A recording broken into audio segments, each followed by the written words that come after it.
23 तारीख को उनियारा में जो मेरा निर्वाचन क्षेत्र है उसमें बीजेपी के सबसे बड़े सुपरस्टार आदरणीय नरेंद्र मोदी जी आए और उनकी मीटिंग में अगर 5000 आदमी आए, मैं मोदी जी को दोष नहीं देता, ये जौनपुरिया जी का खेल है। क्योंकि जौनपुरिया खेल खेलने जाता है, चाहे कबड्डी का खेल हो, चाहे कुश्ती का खेल हो या पैसे का खेल। कोई भी आदमी, एक राजस्थान का एक आदमी जिसने बोला हो कि जौनपुरिया को वोट दो। राजस्थान के लोग बहुत सीधे हैं, हर किसी को मौका देते हैं और जब समझ लेते हैं और ठान लेते हैं फिर बाहर का रास्ता दिखाते हैं। और जौनपुरिया जी का समय मुझे लगता है करीब करीब आ ही चुका है। 26 तारीख का आप इंतजार करिए। मतगणना तो 4 जून को होगी पर फैसला 26 को ही हो जाएगा। जौनपुरिया जी और उनके लठे समर्थकों ने उस बारात को रोक लिया, उन्होंने मना कर दिया, लाठी लेके आ गए, डंडे लेके आ गए और जौनपुरिया जी उनको उकसा रहे हैं। जौनपुरिया जी को घुसने नहीं दे रहे गाँव में, कोई स्वागत नहीं कर रहा। तो जौनपुरिया जी का कांग्रेस से बिल्कुल मुकाबला नहीं है, वो तो उस जनता से मुकाबला है जो 10 साल से उनको लाखों से जिता रही है। राजस्थान की hot seat Tonk Sawai Madhopur Lok Sabha seat पर इस समय हमारे साथ हैं कांग्रेस के प्रत्याशी हरिश्चंद्र मीणा जी। बात करने की कोशिश करते हैं कि किस तरह से इस पूरी सीट का सियासी समीकरण अब एक अलग तरीके का बना हुआ है। मोदी की सभा के बाद में क्या लग रहा है कि अब कांग्रेस की लहर का कितना असर इस लोकसभा सीट पर होगा। सचिन पायलट के इस गढ़ में अब बीजेपी क्या करने वाली है और बीजेपी को लेकर किस तरह से कांग्रेस की तैयारी है। सर, क्या लग रहा है, पूरी लोकसभा सीट पर आप लगातार घूम रहे हैं, किस तरह का समर्थन लोगों का है और क्या इस बार नया ट्रेंड शुरू हुआ है? कल 23 तारीख को उनियारा में जो मेरा निर्वाचन क्षेत्र है उसमें बीजेपी के सबसे बड़े सुपरस्टार आदरणीय नरेंद्र मोदी जी आए थे और उनकी मीटिंग में अगर 5000 आदमी आए, और मैं मानता हूँ उसमें 5000 में भी आधे से ज़्यादा सरकारी कर्मचारी थे, सुरक्षा कर्मचारी थे, तो ये अपने आप में बताता है कि जनता का क्या रुख है, जनता की क्या सोच है। मैं मोदी जी को दोष नहीं देता, ये जौनपुरिया जी का खेल है। क्योंकि जौनपुरिया खेल खेलने जाता है, चाहे कबड्डी का खेल हो, चाहे कुश्ती का खेल हो या पैसे का खेल हो, खिलाड़ी तो खेल ही करेगा। तो उन्होंने गुमराह किया होगा कि साहब मैं बहुत लोकप्रिय हूँ, आप आइए मेरे क्षेत्र में, दो एक विजिट में आपके पूरा खेल पलट जाएगा। क्योंकि राजस्थान का एक भी राजस्थान के नेता ने इसके पक्ष में नहीं बोला। कल आदरणीय किरोड़ी लाल जी भी वहाँ थे, उन्होंने एक शब्द नहीं बोला क्योंकि वो जानते थे शब्द किसके लिए बोलें, ऐसे आदमी के लिए जो आपराधिक पृष्ठभूमि का हो। कोई भी आदमी, एक राजस्थान का एक वो आदमी जिसने बोला हो कि जौनपुरिया को वोट दो। यहाँ से टोंक जिले से जौनपुरिया जी की और मेरी लोकसभा निर्वाचन क्षेत्र से किरोड़ी लाल जी कैबिनेट मिनिस्टर हैं, उन्होंने एक शब्द नहीं बोला कि ये भला आदमी है। हमारे दूसरे कैबिनेट मिनिस्टर हैं जो मालपुरा से विधायक हैं, कन्हैयालाल जाट, उसने एक शब्द नहीं बोला कि ये भला आदमी है, इसको वोट दो, इसने काम किया है। और कन्हैयालाल जी तो खुद भुगत भोगी हैं। इन्होंने अपनी पार्टी का तो प्रचार नहीं किया, कन्हैयालाल जाट को हराने के लिए मालपुरा चले गए, उनके खिलाफ में दुष्प्रचार किया। यहाँ हमारे अजीत मेहता जी पूर्व मंत्री, उनको भी हराने में, वहाँ किरोड़ी लाल जी को हराने में, ये कहाँ बीजेपी के हैं। तो बीजेपी वालों ने 10 साल का इसका खेल देख लिया और मैं मानता हूँ जनता तो करेगी जौनपुरिया का खेल खत्म, बीजेपी भी इससे पीछा छुड़ाएगी ताकि जहाँ से आया वो वहाँ जाए और यहाँ के स्थानीय नेताओं को नेतागिरी करने का मौका मिले। इस लोकसभा सीट पर लगातार आप चूँकि देवली उनियारा से दूसरी बार से विधायक भी हैं और इसी लोकसभा सीट से आप मूल निवासी भी हैं, क्या लगता है कि 10 सालों में जो मूलभूत समस्याएं थी, उन मूलभूत समस्याओं का विकास किस गति से हुआ और वो मूलभूत समस्याएं कहाँ तक पहुँची कि हाँ समाधान हुआ, रेल भी आई, पानी भी मिला, 24 घंटे बिजली भी मिल रही है? क्या लग रहा है उनकी? बीजेपी की जगह है, उसको तो पूरा हिंदुस्तान जानता है। पर जौनपुरिया जी 10 साल से यहाँ सांसद हैं और ये दिल्ली निवासी हैं और संसद भवन भी दिल्ली में है। इन्होंने एक दिन भी 1 मिनट के लिए कभी क्षेत्र की समस्या के बारे में नहीं उठाया या रेल की समस्या एक दिन सदन में नहीं बोले। यहाँ के युवाओं में जो बढ़ती बेरोजगारी है, उस बेरोजगारी के खिलाफ कुछ नहीं बोले। या बढ़ती हुई महंगाई है, उस एक शब्द नहीं बोले। मैं ऐसा सांसद, मैं भी संसद में रहा हूँ, ऐसा मैंने मेरे जीवन में ना तो सुना है ना देखा है जो ना तो अपनी जनता की आवाज़ बन के संसद में उठाए उनके मुद्दे, ना अपने क्षेत्र में आए, ना गांव में जाए, ना विकास कराए। धन्य हो यहाँ की जनता जो इतनी अज्ञानी थी, पर अब ये जानकार हो गई। उन्होंने देख लिया हम काम उसी को, वोट उसी को देंगे जो हमारा काम करे। हम वोट उसी को देंगे जो हमारे सुख दुख का साथी हो, और वोट उसी को देंगे जो हमारे बीच का रहने वाला हो। जौनपुरिया जी आ गए किसी चक्कर में, मैं तो जौनपुरिया जी का तो कुछ नहीं कहूँगा, जनता आ गई किसी चक्कर में। राजस्थान के लोग बहुत सीधे हैं, हर किसी को मौका देते हैं, पर जब समझ लेते हैं और ठान लेते हैं फिर बाहर का रास्ता दिखाते हैं। और जौनपुरिया जी का समय मुझे लगता है करीब करीब आ ही चुका है। 26 तारीख का आप इंतज़ार करिए। मतगणना तो 4 जून को होगी, पर फैसला 26 को ही हो जाएगा, और शाम को आपको पता लग जाएगा कि कैसी मत प्रतिशत रही है, किन किन क्षेत्रों में रही है। उससे स्पष्ट हो जाएगा कि यहाँ की टोंक सवाई माधोपुर की जनता जौनपुरिया जी को माफ़ करने के मूड में बिल्कुल नहीं है।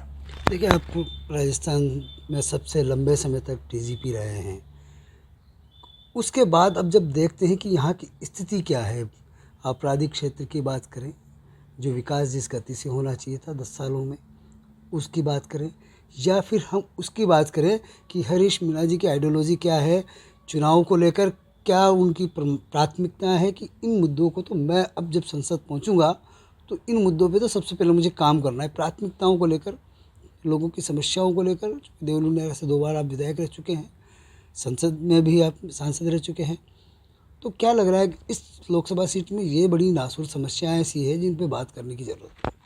यहाँ जैसे मैं आपको बता रहा हूँ, हमारे वही मुद्दे हैं जो कांग्रेस के मुद्दे हैं, और कांग्रेस के वही मुद्दे हैं जो देश के मुद्दे हैं। देश में खुशहाली हो, भाईचारा हो। जौनप्रिया जी को तो जानते ही नहीं खुशहाली क्या होती है और भाईचारा क्या होता है। वो जातिगत दंगे करवाते हैं, सांप्रदायिक दंगे करवाते हैं, उनके खिलाफ मुकदमे दर्ज हैं। मैं नहीं कह रहा हूँ, उनके खिलाफ टोंक जिले में मुकदमे दर्ज हैं। विकास मैं जानता नहीं, मैंने जैसे सुना है कि उनको बजरी का ही विकास करना आता है। यहाँ की बजरी, राजस्थान की बजरी, बनास की बजरी हरियाणा पहुँचा दो, ये उनका विकास का मॉडल है। कभी भी किसी भी वक्त उन्होंने कहीं जनता के सामने ना तो जनता के लिए आंदोलन किया हो, जनता की मांगों के लिए कोई आंदोलन किया हो, उल्टा वो अपराध को बढ़ावा देते। कल रात की घटना है मेरे निर्वाचन क्षेत्र में, डिघारिया एक गांव है देवली ब्लॉक में, एक बैरवा जाति की बारात जा रही थी। सबको अपनी शादी ब्याह का और मनाने का अधिकार है, ये संविधान देता है, ये कानून देता है। जौनप्रिया जी और उनके लठे समर्थकों ने उस बारात को रोक लिया। शर्म की बात यह है कि दोनों दूल्हा दुल्हन शिक्षक हैं, टीचर हैं, उनके माँ बाप भी वो हैं, शिक्षित लोग हैं। उन्होंने थोड़ा विरोध किया कि साहब ये हमारा संवैधानिक अधिकार है, हमारे गांव में हमारी बारात क्यों नहीं निकालें। उन्होंने मना कर दिया, लाठी लेके आ गए, डंडे लेके आ गए, और जौनपुरिया जी उनको उकसाते रहे कि तुम कोई चिंता मत करो, भारतीय जनता पार्टी का शासन है, मैं यहाँ से सांसद हूँ, ऐसे ही करते रहो, दलितों का कोई नहीं सुनेगा। जब मेरे ध्यान में आई, मैं रात में मेरे सब प्रोग्राम छोड़ के वहाँ गया, उस गांव में गया, गांव वालों से मिला, और मैंने वहाँ से ही सबको कहा, अधिकारियों को, पुलिस के डीजी को भी कहा, जिले के कलेक्टर को भी कहा कि अगर ये होगा, इस तरह का अत्याचार होगा तो मैं चुनाव नहीं लड़ूंगा, मैं इसके लिए संघर्ष करूंगा।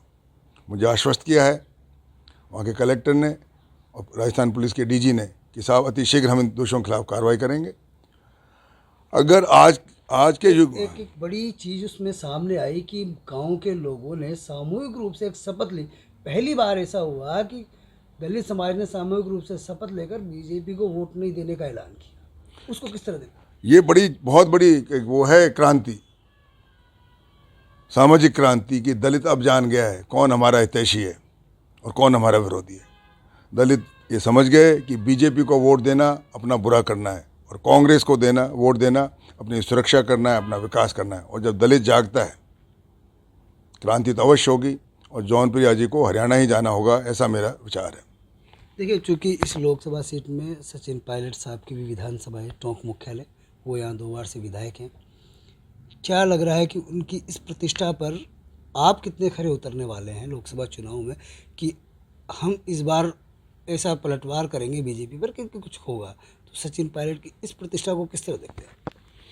सबकी प्रतिष्ठा है, जनता की प्रतिष्ठा है सर्वोपरि। तो जनता क्या करती है, और सचिन पायलट साहब क्या करते हैं खुद की विधानसभा क्षेत्र में, पूरे लोकसभा क्षेत्र में वो प्रभावशाली नेता हैं, पूरे इलाके में उनका प्रभाव है, और उनके प्रभाव से वोट मिलेंगे, ऐसा मेरा पूरा विश्वास है। और सब मिलके क्योंकि कभी कोई चुनाव एक जाति का, एक व्यक्ति का नहीं होता, पार्टी का होता है, विचारधारा का होता है, जनता का होता है। जब सब जातियाँ, सब धर्म और सब लोग मिलकर वोट देंगे, जब परिणाम आएगा, मैं ये मानता हूँ इस लोकसभा क्षेत्र में आज हर जाति जौनपुरिया के और भारतीय जनता पार्टी के कुकृत्यों से परेशान है। और जैसा संकेत मिल रहे हैं, जौनपुरिया जी को घुसने नहीं दे रहे गांव में, कोई स्वागत नहीं कर रहा। तो जौनपुरिया जी का कांग्रेस से बिल्कुल मुकाबला नहीं है, वो तो उस जनता से मुकाबला है जो 10 साल से उनको लाखों से जिता रही है। उनके बीच में जाते क्यों नहीं, अपने काम क्यों नहीं गिनाते, 10 साल में क्या क्या किया, विकास के काम बताएं और बताएं। और सबसे बड़ी बात तो ये हो गई जो मुझे चौंकाने वाली लगी, 10 साल से एमपी हैं, 10 साल से लोकसभा के सदस्य हैं, और उनकी लोकसभा की जो विकास की राशि मिलती है करोड़ों रुपए है, वो उसका हिसाब नहीं दे रहे साहब। वो जनता का पैसा है, जनता में लगना चाहिए, जनता का अधिकार है जानने का, पूछने का, उसका जवाब ही नहीं देते। वो पैसा गया कहाँ 10 साल का, सैकड़ों करोड़ रुपया, कौन सी बजरी में लग गया, कौन सी इमारत में लग गया, कहाँ गया? और ये सवाल उनको जो देना पड़ेगा, और खुद ने नहीं दिया तो 26 तारीख के बाद जो भी यहाँ से नया एमपी बनेगा वो पूछेगा और जवाब देगा, जनता को बताएगा, दूध का दूध करेगा, पानी का पानी करेगा। पहले चरण के मतदान के बाद अब दूसरा चरण का मतदान होना है, दोनों ही चरणों में 25 सीटें हैं। क्या देखते हैं कि कांग्रेस इस बार कितना आंकड़ा छू सकती है? मैं मानता हूँ कि राजस्थान में कांग्रेस के प्रति एक लहर है, उससे ज़्यादा बीजेपी के विरोध में लहर है। बीजेपी की नीतियों के कारण, बीजेपी के अहंकार के कारण, और बीजेपी का जाति और धर्म पे लड़ाई करवाने का। बीजेपी मुद्दे की बात नहीं कर रही है कहीं भी। कल जैसे आदरणीय प्रधानमंत्री आए थे, 10 साल उनका कार्यकाल होगा, उनको जनता में बोलना चाहिए था कि हमने महंगाई कितनी कम कर दी, बेरोजगारी कितनी कम कर दी, किसानों की हालत कैसे सुधारी, उसके लिए क्या नीति बनाई। कुछ चीज़ की बात नहीं करते। हिंदू, मुसलमान, पाकिस्तान, कब्रिस्तान, यहाँ का आदमी हम हिंदुस्तानी है साहब, हम हिंदुस्तान में खुशहाली चाहते हैं, तो उसकी तो बात करें। हमारी खुशहाली यहाँ के हर जाति या धर्म के आदमी को कैसे खुशहाल करेंगे, युवाओं को कैसे रोजगार बढ़ाएंगे, महंगाई कैसे कम करेंगे। तो जनता के मुद्दे में प्रधानमंत्री जी कुछ बोले, एक शब्द नहीं बोले उसके बारे में। वो तो औलादें गिनने लगे किसके कितने बच्चे हैं, और ये नहीं बताया कि आदरणीय जौनपुरिया जी ने, आदरणीय सुखबीर सिंह जी जौनपुरिया हरियाणा निवासी ने, आदरणीय सुखबीर सिंह जी जौनपुरिया जो कबड्डी के अपने आप को और कुश्ती के बेहतरीन खिलाड़ी बनते हैं, बताते हैं, मैं तो सुना नहीं कभी किसी उनके बारे में, पर वो खुद ही कहते हैं कबड्डी जांग फटकारते हैं, कभी पता नहीं क्या करते हैं। उन्होंने क्या किया 10 साल में? कुश्ती करी तो कौन से अखाड़े में करी, कबड्डी खेली तो बताइए कौन सी टीम में खेले, सब पता लगेगा। जनता समझ गई है, भोली जनता है राजस्थान की, पर समझदार बहुत है। लेकिन मोदी जी लगातार एक नई बयानबाजी कर रहे हैं, महिलाओं के मंगलसूत्र की बात कर रहे हैं कि कांग्रेस अगर आई या कांग्रेस की सत्ता आई तो अब महिलाओं का मंगलसूत्र भी गिरवी रखेगा, कांग्रेस उसका भी हिसाब लेगी, कांग्रेस संपत्तियों का भी सर्वे करवाएगी। जो घोषणा पत्र पेश किया गया कांग्रेस का, उसको तोड़ मरोड़ कर पेश करने की बातें आ रही है, क्या लग रहा है? कांग्रेस पार्टी के किसी भी घोषणा पत्र में सन 52 से आज तक ये नहीं लिखा हुआ कि हम महिलाओं के मंगलसूत्र को लेंगे। ये तो मोदी जी की कल्पना है, विश्व गुरु हैं, कुछ भी कल्पना कर सकते हैं, विकास करेंगे। कहीं कांग्रेस ने इसकी बात नहीं कही कि हमारा इतना बजट है। उन्होंने सिर्फ ये कहा था पिछड़े तबके, दलित, आदिवासी, अल्पसंख्यक में तो बहुत लोग आते हैं, मुसलमान भी आते हैं, बुद्ध भी आते हैं, बौद्ध भी आते हैं, ईसाई भी आते हैं, सिख भी आते हैं। उनको उनके हिसाब से विकास करेंगे कि हमारे समाज में, भारतीय समाज में कोई भी वर्ग पिछड़ा नहीं रहे और उसको आगे बढ़ाया जाए। ये तो कांग्रेस, मनमोहन सिंह जी ने कहा था आज से 15 साल पहले। अब मोदी जी को अब याद आया, मोदी जी का कुछ नहीं कह सकते हम। रात को सोते हैं, अच्छा सपना आता है, सुबह बोल देते हैं जनता को। जौनपुरिया जैसे विश्व गुरु उसका प्रचार करते हैं, तो ये कुछ होने वाला नहीं है साहब, जनता बहुत होशियार है। बीजेपी की हैट्रिक और 25 सीटों के क्लीन स्वीप के दावे को लेकर कांग्रेस क्या देखती है? मैं तो खुद बता रहा हूँ, जब चुनाव होने दीजिए, राजस्थान में कांग्रेस को बीजेपी से ज़्यादा एमपी मिलेंगे। एक टारगेट आंकड़ा क्या हो सकता है कि 15, 20, 25, 10, 8? अभी मतदान तो होने दीजिए सर, उसके पहले कैसे करें? मैच हुआ ही नहीं, पहले के तो रिजल्ट बता दो, शुरू तो होने दो। 26 तारीख को आपको बात करेंगे शाम को, मतदान के पता लग जाए। 12 में से बता सकता हूँ, जो प्रथम चरण में जो हुआ है उसमें 12 में से कांग्रेस को 8 से 9 आ रही है। अब ये बाकी 13 बची हैं, इनका भी देख लेंगे, बात बताएंगे आपको। ये थे हरीश मीणा जी, जिनका साफ तौर पर कहना है कि इस बार जब लोकसभा चुनाव के नतीजे आएंगे तो राजस्थान में जो दावे बीजेपी कर रही है हैट्रिक के और 25 सीटों के क्लीन स्वीप के, उसमें अब इस बार कांग्रेस को बीजेपी से ज़्यादा सीटें मिलने वाली है। तो नतीजे आने के बाद ही साफ होगा कि कांग्रेस और बीजेपी के दावों में कितना दम है और मतदाताओं ने क्या इतिहास रचा है। पुरुषोत्तम जोशी, वन इंडिया टॉप।